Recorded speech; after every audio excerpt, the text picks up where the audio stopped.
தென் கெரோலைனா மாகாணத்தில் அல்கோலு என்கிற கிராமம். பள்ளி முடிந்த குழந்தைகள் வீடுகளுக்கு திரும்பிக் கொண்டிருந்த நேரம். பெட்டி மற்றும் மேரி என்ற இரு பெண் குழந்தைகள் மேரி பாக்ஸ் மலரை தேடி சென்று கொண்டிருந்தனர். பெட்டிக்கு வயது 11, மேரிக்கு வயது 7. மேரிக்கும் பெட்டிக்கும் மேரி பாக்ஸ் மலர் எதுவும் கிடைக்கவில்லை. தூரத்தில் ஜார்ஜ் டின்னி அவனது தங்கை ஏமியும் வந்து கொண்டிருந்தனர். பெட்டியும் மேரியும் அவர்களிடம் சென்று மேரி பாப்ஸ் மலர் எங்கு கிடைக்கும் என கேட்டனர். அவர்களுக்கு தெரியவில்லை. ஜார்ஜ் டின்னியையும் ஏமியையும் கடந்து அவர்கள் சென்றனர். மரங்களை ஏற்றிய ட்ரக் ஒன்று அவர்களை கடந்து சென்றது. மாலையிலிருந்து ஊர் பரபரப்படைந்தது. பெட்டியும் மேரியும் காணவில்லை. 100 to 200 பேர் குழு குழுவாக ஊர் முழுக்க இரு பெண் குழந்தைகளையும் தேடி அலைந்தனர். ஸ்டின்னி குடும்பத்துக்கு தகவல் சென்று சேர்ந்தது. சிறுவன் ஜார்ஜ் டின்னி தந்தையுடன் சேர்ந்து இருவரையும் தேடி கண்டுபிடிக்க புறப்பட்டான். இரவு கடந்தது. நம்பிக்கைக்குரிய தகவல் ஏதும் கிடைக்கவில்லை.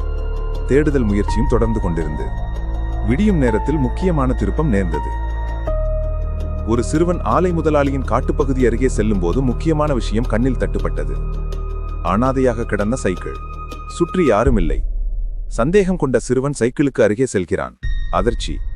சைக்கிளுக்கு கீழே 2 பெண் குழந்தைகள் சடலங்களாக கிடக்கின்றனர்.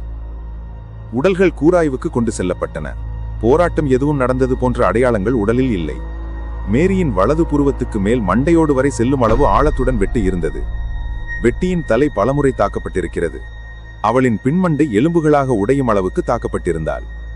மதிய வேளை. 8 வயதான ஏமி வீட்டுக்கு வெளியே விளையாடிக் கொண்டிருந்தாள். வேகமாக 2 கருப்பு நிற கார்கள் வந்து வீட்டுக்கு வெளியே நின்றன. அதற்குள்ளிருந்து வெள்ளை இனத்தவர் சிலர் இறங்கி வீட்டை நோக்கி வந்தனர். ஏதோ நடக்கப் போகிறது என்ற பயத்தில் ஏமி ஓடி ஒளிந்து கொண்டாள். வீட்டுக்குள் நுழைந்தவர்கள் ஜார்ஜையும் ஜானியையும் பிடித்து கைவிலங்கு பூட்டினர். தரதரவென இழுத்துச் சென்றனர். ஸ்டின்னி ஜூனியரையும் ஜானியையும் அழைத்துச் சென்ற அதிகாரிகள் ஜானியை மட்டும் நெடுஞ்சாலை ஒன்றில் இறக்கிவிட்டனர். ஸ்டின்னி ஜூனியரை விடவில்லை. ஜார்ஜ் டின்னியின் அப்பாவுக்கு ஆலையில் வேலை பறிக்கப்பட்டது. வீட்டிலும் நிம்மதி தொலைந்திருந்தது. ஸ்டின்னி ஜூனியரின் குடும்பத்துக்கு இன்னொரு தகவல் கிடைத்தது. ரயில் பாதைக்கு அடுத்த பக்கத்திலிருந்து வெள்ளையின குடும்பங்கள் கும்பலாக ஸ்டின்னியின் வீட்டை நோக்கி வருவதாக தகவல். சிக்கினால் உயிர் இருக்காது. அகோரமாக துடிக்க துடிக்க உயிர் பறிக்கப்படும்.